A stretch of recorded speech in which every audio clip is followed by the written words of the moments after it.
see under the same umbrella. I want your honest opinion. What will be the effect, if any, of Vince McMahon being back in creative?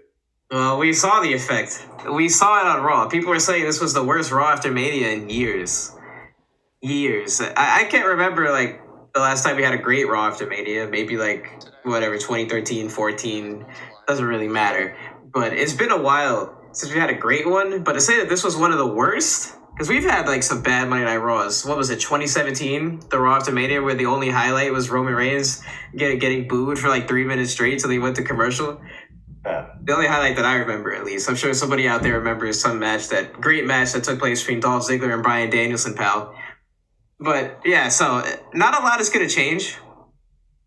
Or it's in terms of what we saw prior to the Triple H era. Like, if Vince isn't creative, like, it's going to be what it was. It's going to be Baron Corbin with dog food. You know, we're going to have King Corbin doing 3 segments a show. We barely seen Baron Corbin since Triple H has been in charge. But with Vince back, he's going to be like a front runner for the most TV time. Yeah. You know, we're going to see cheesy characters. We're going to see bad one-liners and childish promos. And like we saw already, like the show getting changed on air. Like how frustrating would that be for the people that are working, for the crew? Where like you got this whole show planned out. Presumably Nick Khan and Paul Levesque planned the show out weeks in advance.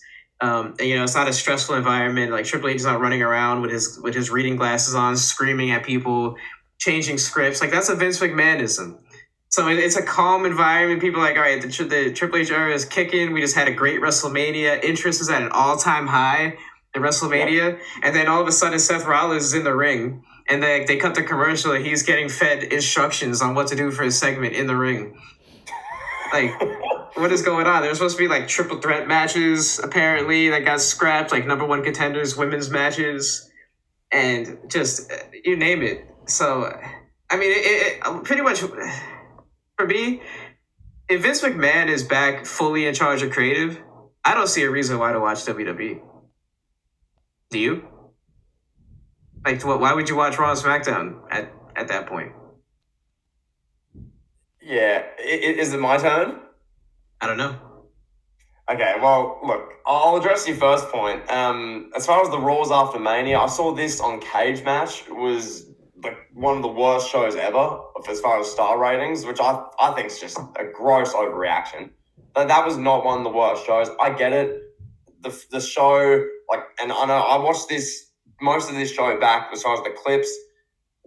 Was there a bit of a Vince feel to it? I don't know. Sure, at some matches, some things are a bit like, I don't know. And yes, Kevin, I saw that clip of Seth Rollins getting fed lines and what to do during commercial, and he was like, WTF, what?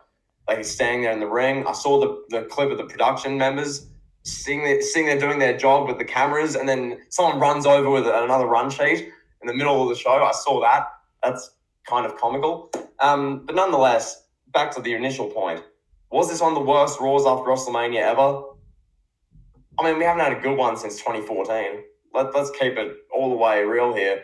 You look at these Raws after Mania, the ones I can think of off the top of my head, Kevin, the Raw after WrestleMania 2021, I remember, I forget exactly, I can remember one thing that happened, but I remember we were yelling about that, saying it's one of the worst shows ever. From memory, Retribution beat up Drew McIntyre.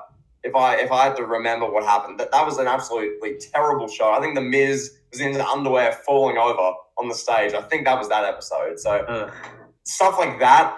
2022, I don't even remember last year. 2020 was literally like the Big Show nearly winning the WWE title. They like showed a rerun. It was in the COVID era. 2019 was Seth Rollins having a match with Kofi Kingston, I think. I don't even remember some other years. 2015, Michael Cole got assaulted by Brock Lesnar.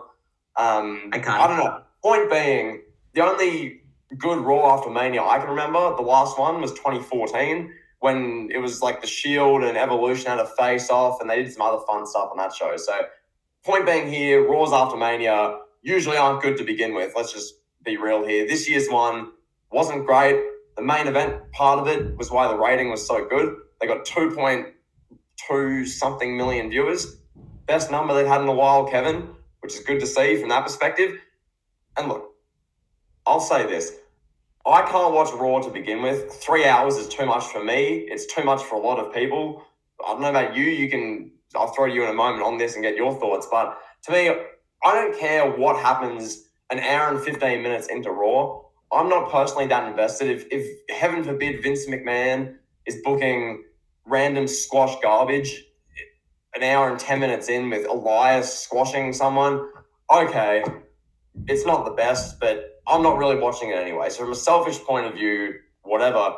Really, Kevin, to me, the big deal with this Vince McMahon thing is SmackDown, because SmackDown is the watchable show. To me, it's the most engaging show. It's the most interesting show. You got Gunther on there with the IC title. That's basically Roman's show, even though he holds both titles. Raw's an afterthought for him. He said that in promos. So really, what happens to SmackDown, I'm interested to see.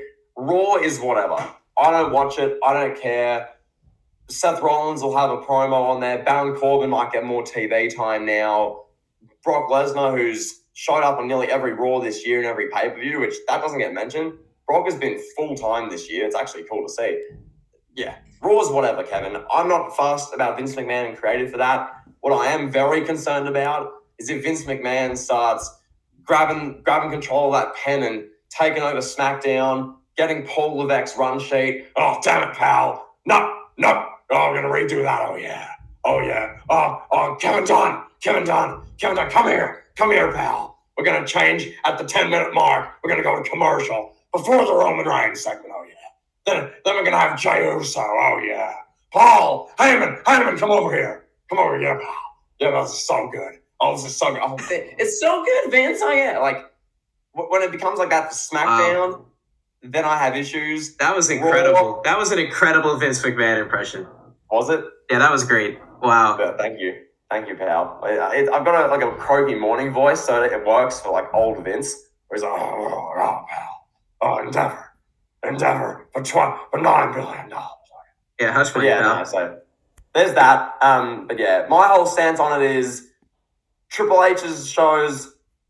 I didn't watch Raw, period. Raw's Raw. I can't watch it. SmackDown is what matters. If SmackDown goes to hell and it becomes unwatchable, then I have real issues.